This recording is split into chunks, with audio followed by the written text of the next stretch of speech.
In this video, we're going to look at two different ways of calculating the area of a triangle. Now, the first way, and probably the most familiar way, is using the formula area equals 1/2 base times height. You may have seen it written like that, or 1/2 base times height, or sometimes it's written base times height over 2, which are all the same formula. There's one really important key characteristic, though, of using this formula, and it's that the base and the height, they must be perpendicular to each other. So if you see that written there, in order to use this formula, those two values have to be perpendicular. And so I have two examples below where we're going to illustrate what I mean by those. It must be perpendicular in order to find the area. So in this example on the left here, you see we have three values of lengths. We have the 12.5 on the bottom, the 14.3 on the side, and the 8.6 is vertical. Now the 8.6 isn't an actual side length of this triangle, but it does represent the height of the triangle. And the reason we know that that's the height is because it's perpendicular to the base. And so in this scenario, if we're using this formula, we're going to end up with area equal to 1/2 12.5 times 8.6, and that'll give us a value of 53.8 centimeters squared. Areas are always a unit squared, so in this case I multiplied centimeters together, I got centimeters squared. So look at this next example here, pause the video and see if you can identify which two sides would represent the base and the height, and then calculate the area of that triangle.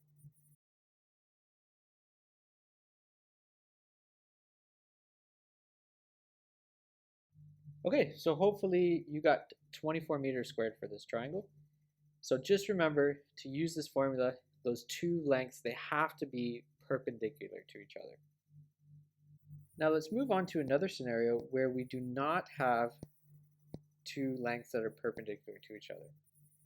So I want to point out some things here.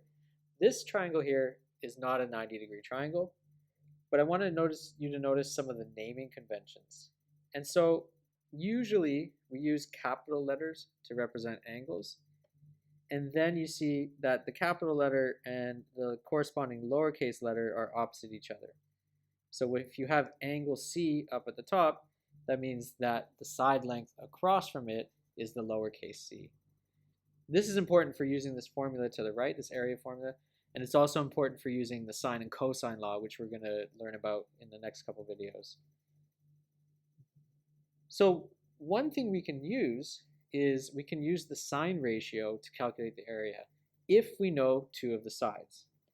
And what I want to point out that's really important to this is if you look at this formula, it says 1/2 AB sine C.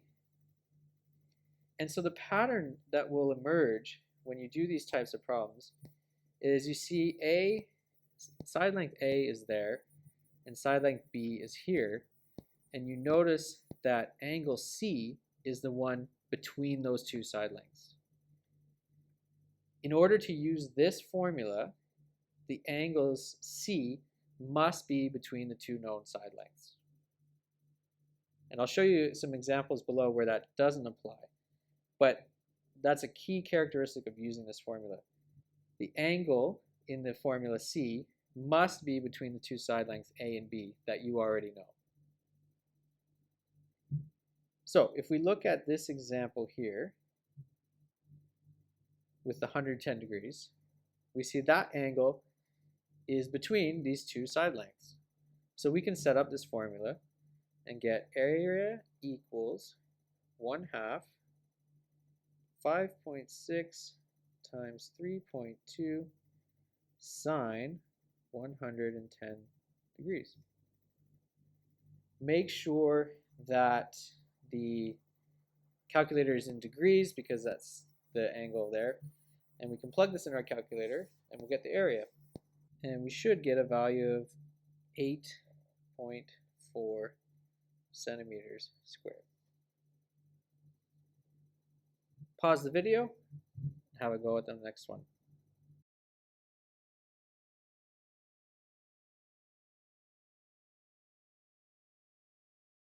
hopefully you were able to get 19.6 centimeters squared.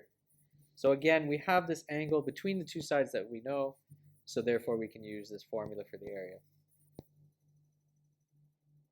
If we go down to the next example here, this is an example where we can't just immediately use the formula.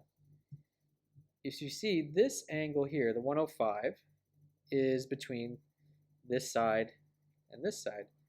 However, we don't know this top side here, so we can't use the 105 degrees. Same goes with the 38 degrees. We know the 7.5, but we don't know what this side length is over here. So we can't use the 38 degrees. Ultimately, what we'd like to do is we'd like to figure out what this angle is here. Because if we have this angle, then we have the 3.4 and 7.5 on either side, and we can use the area formula. So this is going to involve one more step for us. One thing we know about triangles is all three angles must add up to 180. In order to find theta, we would do 180 minus 105 minus 38. And the remainder of that would leave us with the angle theta. And so we get 37 degrees. And now that we know that this angle is 37, and we have the two side lengths that are surrounding that angle, we can use the area formula from above to calculate the area.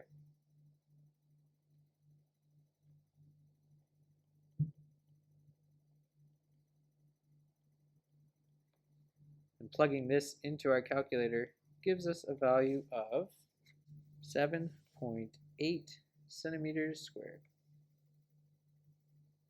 Okay, so one more time in this video, pause and complete the question next to it.